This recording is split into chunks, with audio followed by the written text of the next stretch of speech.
notes because I got some notes here. I'm so excited to do dating in El Paso, mostly because it is just so different from dating on the East Coast. Like when I was writing out my notes, I was like, oh my god, this is so different, like vastly different. Okay, so dating in El Paso. So similar to Miami, it's not at first glance it'll be hard to tell that there is a dating life out here, just because everyone is so booed up. Like there is couples galore. Like it's hard to find a single person that's just like single. I mean, they're out here. Okay, obviously I've been one of them, so that we do exist, but they're hard to come by. I remember because when I first moved out here, I was definitely down to date and meet people, being new here. I remember it just being so difficult to find someone or run into and meet someone that I'm attracted to, but then they're not single, they're taken. Everybody was always taken. I just remember like taken, and then I just gave up. And I was like, let me go on a dating app. So, but even on the dating app kind of reflects that. The dating apps kind of show how scarce single people are in El Paso. Because literally, I've done it. I've done the circle back again, like 2 or 3 times after I had no luck the first time. And the same people that I saw before were still popping up. Like, they were just recycling themselves. And, I was like, damn, this really speaks to how scarce it is, like, for single people. But yeah. And,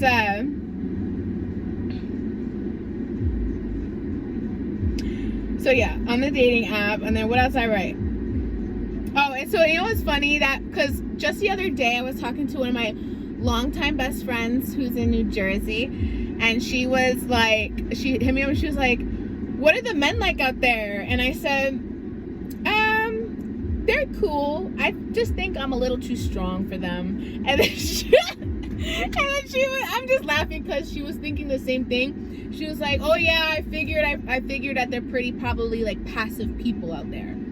And you know what? That was perfect. The way she said that was perfect. That is the perfect way to describe it. Men are, for me, as a woman, to men, they are more passive out here. But it's not a bad thing. It's a good thing. It's just hard for a girl like me.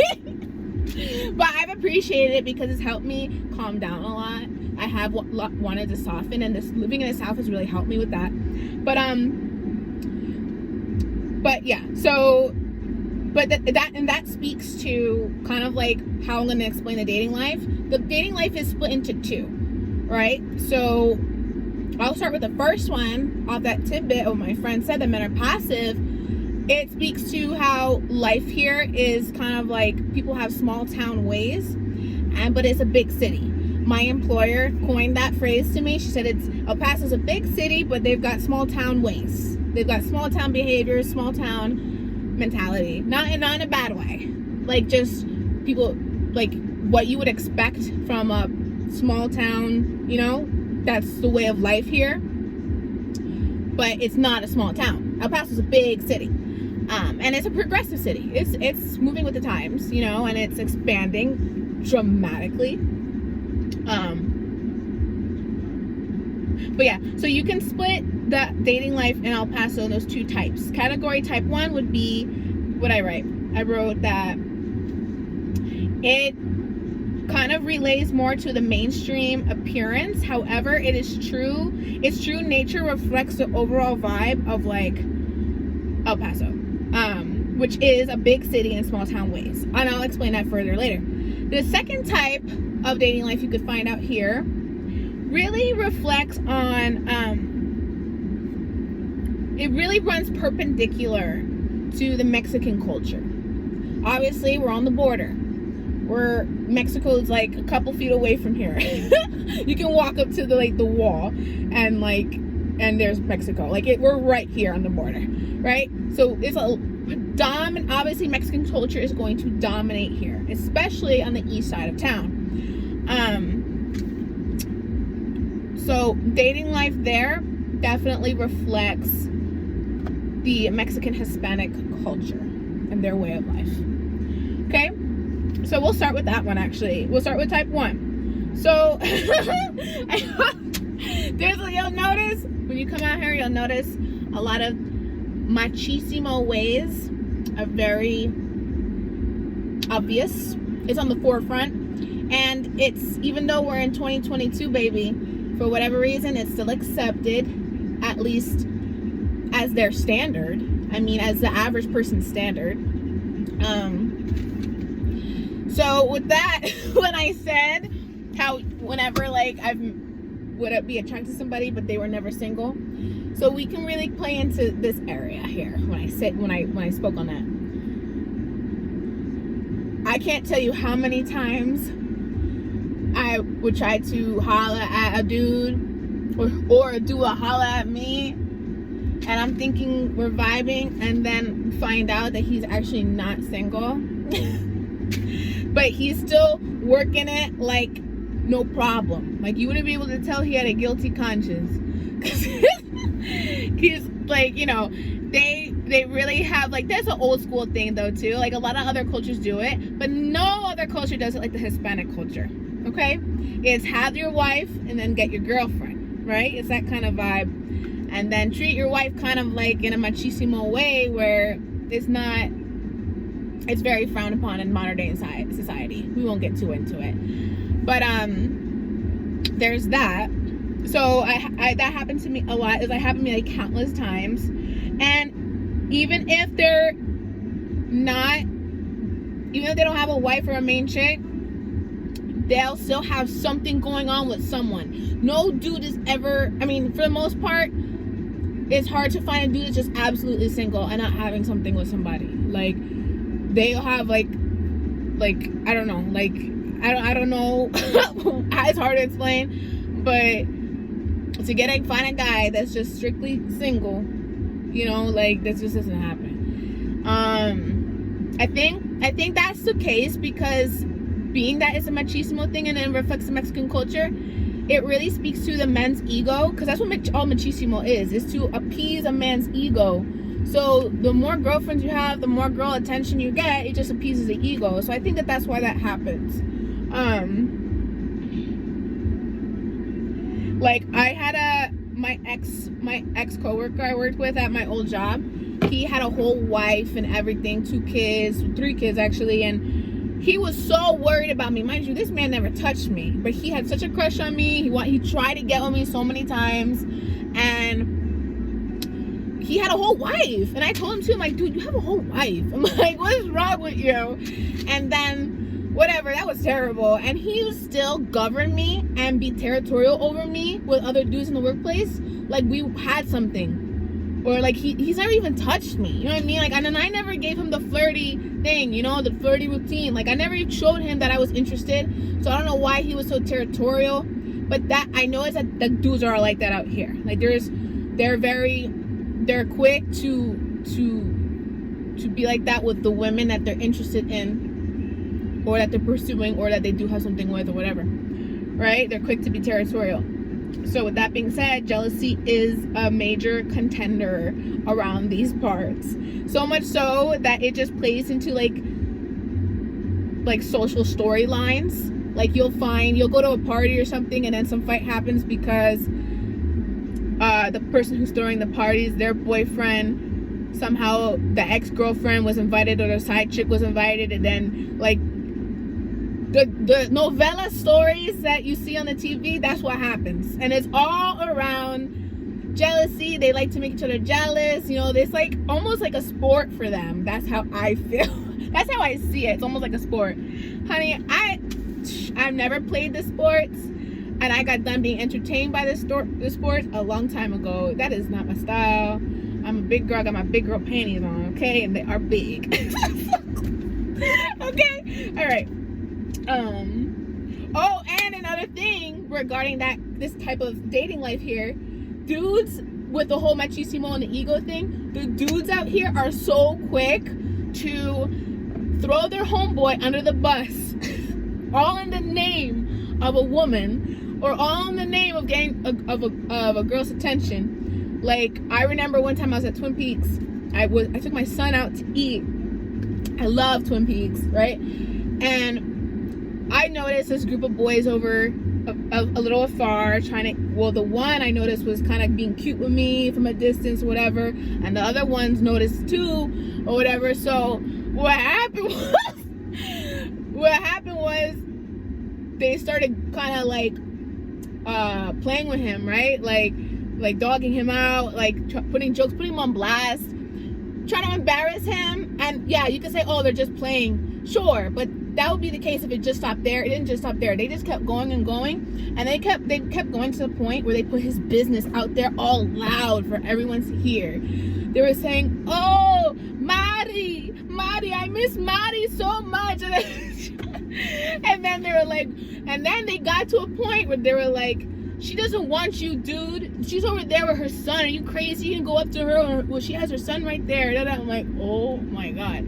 And I've seen that so many times where over a girl, they would try to make their boy look bad in front of her or whatever. And like, it's just terrible. It's just so bad. All right, anyway. Okay, yeah. So that's it. That's it for type 1. So that type, I've found, there's been plenty of attraction there that I've found for myself. But what's not attractive is that way of life. So I'm good, honey. That happens a lot on the other side of town. El Paso split up into the west side, east side, northeast, lower valley, downtown. It's like all these boroughs, right? So going east, you'll find more and more of that. Going west, it's very different, and that's where I come in with my second type 2. So you see a lot less of that influence. Not that it doesn't exist. I'm sure it does. It's just not on the forefront. It's not on main stage, right? You get more of the mainstream, classic, just modern American vibe, okay? But still with small town ways. You really see it pronunciated here, okay? And when I say small town ways, I'm referring to traditional, the traditional escalation of progression in what we have known in the past to be the appropriate way of going about relationships with the opposite sex or whatever sex, doesn't matter, right? But like courting, getting to know them, taking them out to eat, and then making it official, and then the natural traditional escalation progression of relationships is what I see happening here. And then I'm sure there'll be somebody who watches this and be like, oh, we do that here too. No, on the East Coast, y'all do not do that there. It's very scarce to see a natural progression. Most of the time people just catch a vibe, hook up. I hook up enough times, I'm like, you know what, we're vibing, I guess we are a thing. And no one even has a conversation. You see a lot more tradition happen here in El Paso, okay? So that's where the small town ways comes in. What else I write? Okay, so yeah, what seems to be lost on the East Coast is still alive here. In my years being here, there's been so many times where I step outside during the summer or whatever, or I'm about to go out, and I'm like, this is old school vibes. Like, I feel like, because would that be, like, I don't know how to explain it, but like, with the way it is here, it puts those old school ways in the air. And like, I feel like sometimes, like, I'm still, like, I step back into time in the early 2000s. And you know what's funny too? I catch that vibe, and also people here, like natives here, they love retro. Like, they love throwbacks. They have like so many stations dedicated to throwbacks. Like, not like on the East Coast. On the East Coast, if you hear 80s music being played regularly at a bar, people will be like, oh, I'm dipping out. Like, what's this? But here, they love old school. They love throwbacks. They still are kind of encapsulating and keeping and preserving the old school vibes. And that plays into the dating life. So it's really nice. It's actually really nice. One of the things I love about here, though. it's one of the things that's forgotten and it's been abandoned on the East Coast. Okay. Okay, and then the quality of men for me here I found is like amazing. And I say this because I've had so many experiences here with men behaving as gentlemen, mind you, small town ways. Okay, they go back to that old traditional, especially we're in Texas, so it's southern, right? The southern vibe. I told this to one person that I've been hanging out with since I moved out here, and they were kind of like, nah. And I'm like, yes, I'm telling you, I'm from the East Coast. I can't even remember a time where a guy held a door open for me, like in a gentlemanly manner. Like, I'm not talking about just some regular, oh, do you a favor. Like, you know, like the old school way to be a gentleman to a woman. I never experienced that on the East Coast. I experienced that so enough times here to say that it is a strong principle here in the lifestyle for men to still maintain some gentleman ways, and it's really nice. Like, I've seen so many things that men do and regard women here that I don't see on the East Coast. So when I've only been on a few dates, but when I've been on those dates, it's been really nice. Versus East Coast, where a date won't even happen. And secondly, if it does, it's kind of like weird, you know?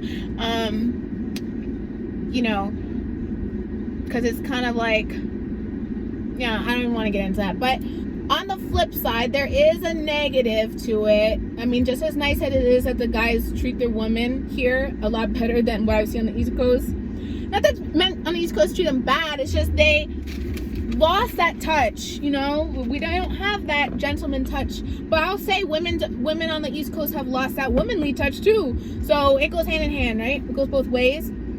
I won't get into the negative side of it, because we're just gonna stick with what the point of the topic is here, right? I'll do that on my pros and cons list. So even though there's plenty of gentlemen here, okay, and just to add to that, just one quick story.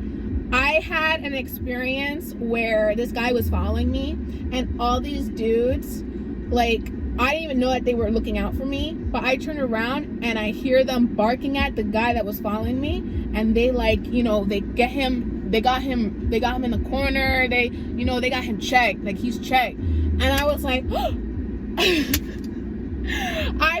I was in shock. I couldn't stop talking about it for like the next 2 weeks. I was so taken aback and so delighted. I was like, wow, like, that really touched me. I was like, no one has ever done that for me, ever. I mean, I did experience one little thing on the way here when I was moving out to El Paso, and my homegirl Carla was with me, but that was just like a little tidbit, you know. But this was the whole group of men in like a normal social setting, defending a woman by herself, and they didn't even know me. Like, I love that. Like, that's something that I haven't experienced in East Coast, and East Coast is the opposite. I've always been a victim to men, right? But anyway, so out here, people are quick to get into relationships. Not meaning that they don't take their time, because they do. They're more traditional, but they're more inclined to want relationships. I see more people who work towards a relationship versus just having a casual thing. And I'm not saying casual things don't happen. Of course they do. But I see more relationships happening here versus people just smashing left and right and taking turns with each other versus Miami, right? I know it sounds nasty. With that being said, I haven't ran into too many playboys or girls out here. Just to speak to that, and the very few that I have, guess what? They're in relationships. So that's and most of the time, all those people I met were from the east side. So let's just say that, okay?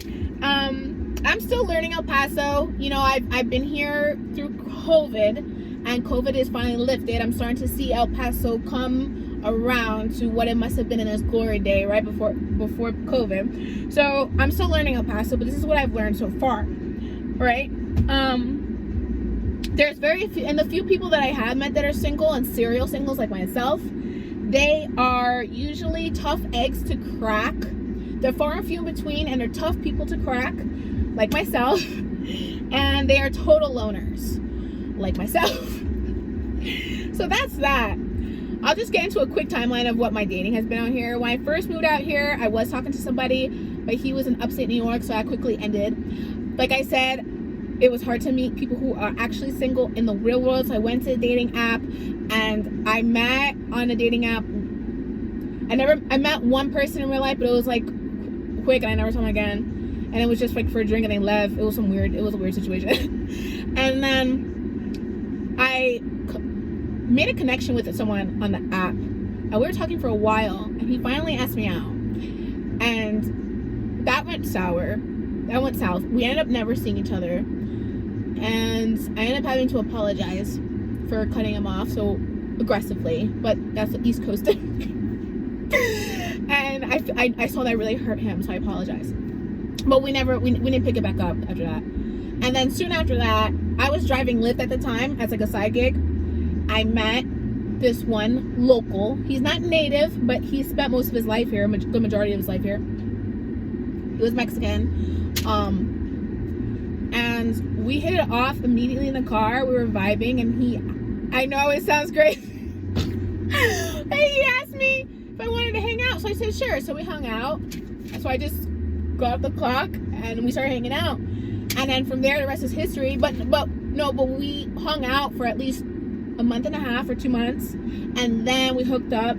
And after a few times hanging out, he asked me to be his girl. I said yes, but I won't ever consider him like an ex, because he had something going on that wasn't conducive to a healthy relationship or any relationship at all. And it was getting in the way of a lot of things. So I had to cut it off. We made it official in December 2020. We were boyfriend, girlfriend. January, February. By the time it was March, I was starting to get tired of his shit. And by the end of March, I cut it off. After we hooked up. So, okay. Anyway, and then it's funny, but it was all good because anyway, around that time, I did go on a date with someone that I had just started talking to, but we eventually just became friends. And then I went on another date too, but in that space of time, I was starting to figure that I don't want anything at all, and really the answer is just to be single and let God bring you your person, right? So I was learning that in that transitional period. So I was kind of coming off the tail end of dating and then transitioning to being like, you know what, I'm single, like that's my life. And I've been that way ever since. Although I will say there has been one person who has really challenged a lot of my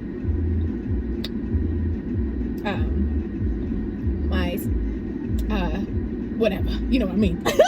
There's been one person that has really challenged that, and I don't know why, because I'm a strong girl, and I don't know why this has been the one person who's been able to have like that power, you know, that influence. But nothing has happened. Like I've stuck to my guns about being single. Let's just say that. And you know, it's been really nice. The dates I've gone on were nice, and all the people I've met have been great. Never had like a really bad situation with anyone. And I can't say that about the East Coast. The East Coast has just been terrible. So in terms of that for me. So I can see myself this playing into a good factor of me staying here a long time, and you know, eventually probably finding the one, right? Well, not finding, letting God bring that to me. All right, I have to go into church now.